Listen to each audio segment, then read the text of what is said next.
দেশি মাছ যত ধুবে তত চকচক করবে, কথাটা আমার না, মা চাচিদের। হ্যালো এভরিওয়ান, আসসালামু আলাইকুম। কেমন আছেন সবাই? চলে আসলাম নতুন আর একটা ভিডিও নিয়ে।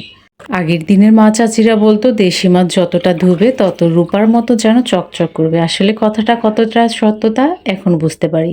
এখন নিজের সংসার হয়েছে, নিজে কাজ করি, সেজন্য এখন বুঝতে পারি।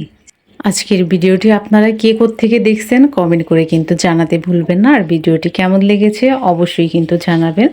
আজকে রান্না নিয়েই ছোট একটা ভিডিও নিয়ে চলে আসলাম। দেশি মাছ দিয়ে কচুরমুখী রান্না করব, বা এটাকে গাডিও বলে। মাছগুলোকে একটু এপাশ ওপাশ করে ভেজে নিচ্ছি। আর এখানে আমি গাটি, এটাকে সামান্য হলুদের গুঁড়া আর লবণ দিয়ে সিদ্ধ বসিয়ে দিচ্ছি। আর এই যে দেখেন, মাছগুলো খুব সুন্দর করে ভেজে নিয়েছি।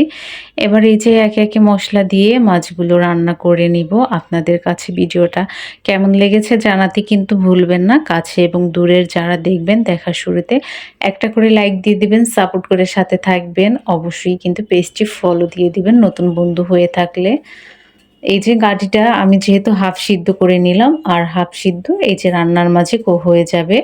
একটু সামান্য ঝোল ঝোল রাখবো, যেহেতু দেশি মাছের ঝোল খেতে কিন্তু বেশি ভালো লাগে। আর এই যে গাটি দেওয়ার জন্য মাছের স্বাদ যেন দ্বিগুণ বেড়ে গেছে, সেই মজার ছিল মাছটা খেতে।